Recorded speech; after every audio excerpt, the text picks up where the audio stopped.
Hello! Welcome back to the Daily Dean.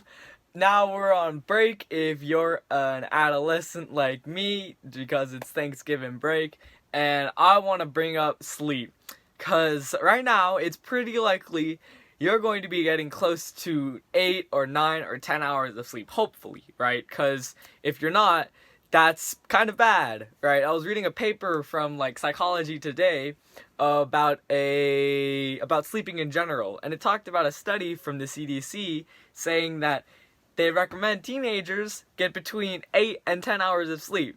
And that sounds pretty nice, but very unlikely. If you're waking up at 5:30, that would mean you'd have to go to bed by around 8:30. And I don't know about you, but that's kind of early for me. So the sentiment I'm trying to share is that because we're on break, it's pretty great now we're going to be able to sleep in a little bit more, but there's something I'd caution you about. When we're going towards, the end, right, maybe Friday, Saturday, and Sunday of break, you're going to be possibly still in that schedule. But the key to getting a good sleep, rhythm going is having a rhythm, like a schedule. What that means is I'll share an anecdote with you. When I had to wake up pretty early, like 5:45, relative to me, right? I had to go to sleep around 9, right? And that's a pretty good round time, right, to get a good sleep.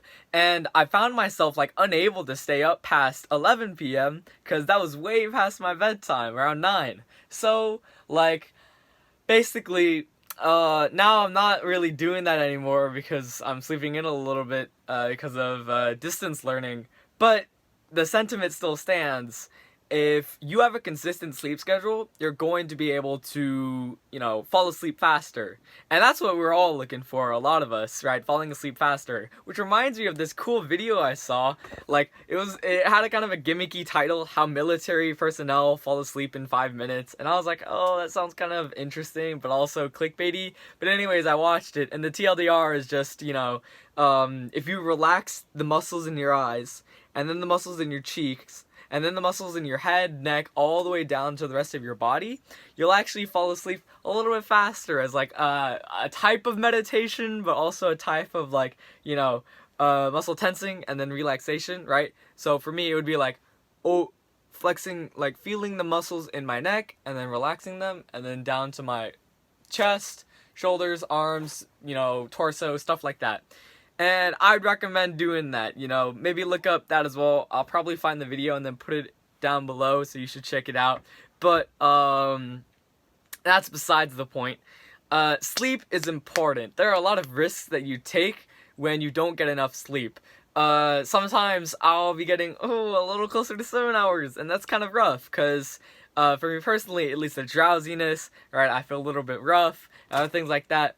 But, in terms of actual, studied effects, you have an increased rate of car crashes for people, our age who are driving. Poor academic performance, memory even. Sleep is important in memory, so if you cram the night before a test, not good. You're not going to be engaging your brain. We don't really know why sleep is important for memories. There's some hypotheses and theories about it, but, not really a concrete, this is the biological reasoning behind why sleep is important for memory. But if you stay up the night before a test and then study for it, all night long, you're not going to be, properly memorizing it because you're not getting a sleep, right? If you cramming is actually more detrimental because it'll actually be harder to recall information that you studied prior, which is not great. So that is a cool piece of information, especially because we got finals in 4 weeks. I don't mean to make you anxious. That kind of makes me anxious as well. But good luck. And what else? Well, I guess car accidents for academic performance, and injuries if you're an athlete. If you actually don't get enough sleep, you'll actually be more prone to injuries because your body's not fixing its muscles correctly. Also applies to a diet. You need good nutrients to feed your body, and just these sentiments that I'm trying to share. I hope you value your sleep as much as I try to, and I hope you get to where you want to be. And oh, side note, if you have nightlight, you know, like a dimming blue light screen, I totally recommend using that. Maybe set it to like 6 p.m., right? On your computer, on your phone, tablets, laptops, whatever. Because that stuff personally helps me. It gets a little bright at night, and it, once again, there's some cool stuff about your cornea and your eye that, you know, takes in daylight and makes you think it's like not time to sleep yet. But no, it's not. It's not really that relevant. The idea is just if you have a nightlight switch on your device, totally recommend using that. So, yeah, that's pretty much it. Thank you. Bye.